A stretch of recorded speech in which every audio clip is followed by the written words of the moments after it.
Alright guys, Sonny Henniger here again with Convectex. We're going to go over sprinkler head covers and how to protect sprinkler heads during a heat treatment.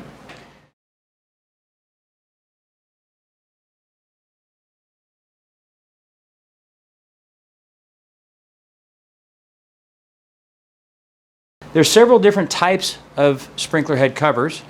These are the ones that you can get in a lot of our packages, and they will work. I'm not really a fan, however, because you have to actually physically touch the sprinkler head and loop this around and then tighten this up to get it to work. We're going to show you a more preferred method that we have. There are other sprinkler head covers specifically on the market for covering sprinkler heads.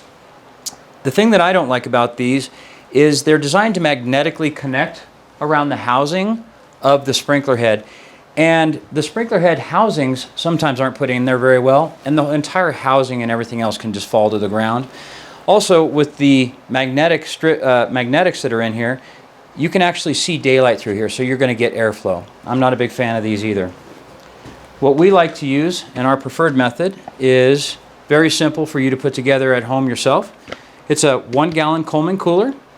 This is a 3-way junction box for a security light that you can get at Home Depot, Lowe's, wherever.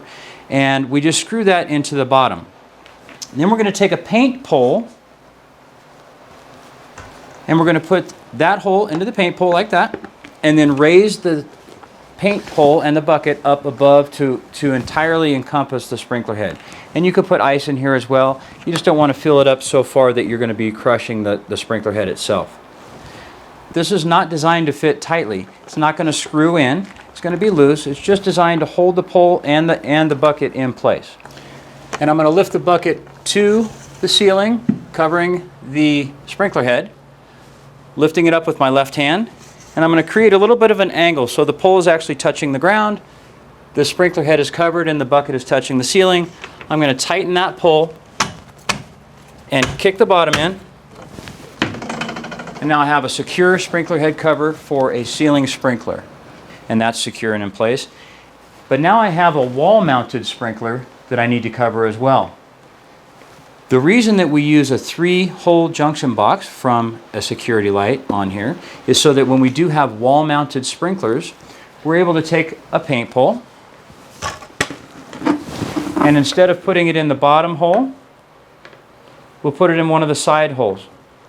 Now when we're doing this, if we're going to put ice in it, we want to bag the ice at this point because there's nothing to hold the ice and melted water in. Then I'm going to take and adjust this out. Set it right over that sprinkler head. And I'm going to adjust my pole way out, give it a lot of room. Tighten the pole. And that's all you need to cover a wall-mounted sprinkler head system. You can also put a chair or an ottoman just to give this pole a little bit of pressure, a little bit of downwards pressure. But the way it is now would be secure for me to do a bedbug heat treatment in this hotel with the sprinkler head covers.